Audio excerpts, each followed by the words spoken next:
ભરૂચ અંકલેશ્વર વચ્ચે પસાર થતી હાવડા એક્સપ્રેસ ટ્રેનમાંથી ₹1 લાખ ગાંજો મળી આવ્યો હતો। જનરલ રિઝર્વેશન કોચ વચ્ચે બિનવારસી ટ્રોલી બેગમાંથી 10 કિલોગ્રામ ગાંજાનો જથ્થો ઝડપી પડ્યો હતો। પોલીસે બિનવારસી મળી આવેલ જથ્થો જપ્ત કરી અજાણ્યા ઇસમો સામે ગુનો નોંધી તપાસ શરૂ કરી હતી। અંકલેશ્વર ભરૂચ વચ્ચે વડોદરા રેલવે એસઓજીએ હાવડા અમદાવાદ એક્સપ્રેસ ટ્રેનમાંથી બિનવારસી ટ્રોલી બેગમાંથી 10 કિલોગ્રામ ગાંજાનો જથ્થો ઝડપી પડ્યો હતો।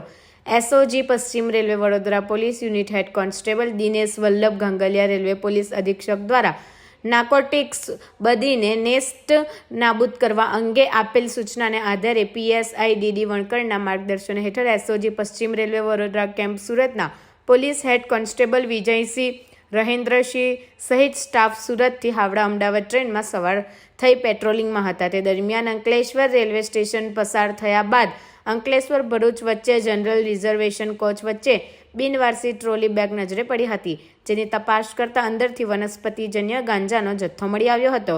પોલીસ ટીમે તેને ત્યાં મૂકી જનાર અજાણ્યા ઈસમની શોધખોળ શરૂ કરી હતી, પણ ના મળી આવતા અને બિનવારસી ટ્રોલી બેગમાંથી 10 કિલોગ્રામ ગાંજાનો જથ્થો જપ્ત કર્યો હતો અને તેના નમૂના લઈ FSLમાં મોકલી આપ્યા હતા। તેમજ ભરૂચ પોલીસ મથકે અજાણ્યા ઈસમો વિરુદ્ધ ₹1 લાખ ઉપરાંતના ગાંજાના જથ્થાની હેરાફેરીનો ગુનો નોંધી તપાસ આરંભી હતી।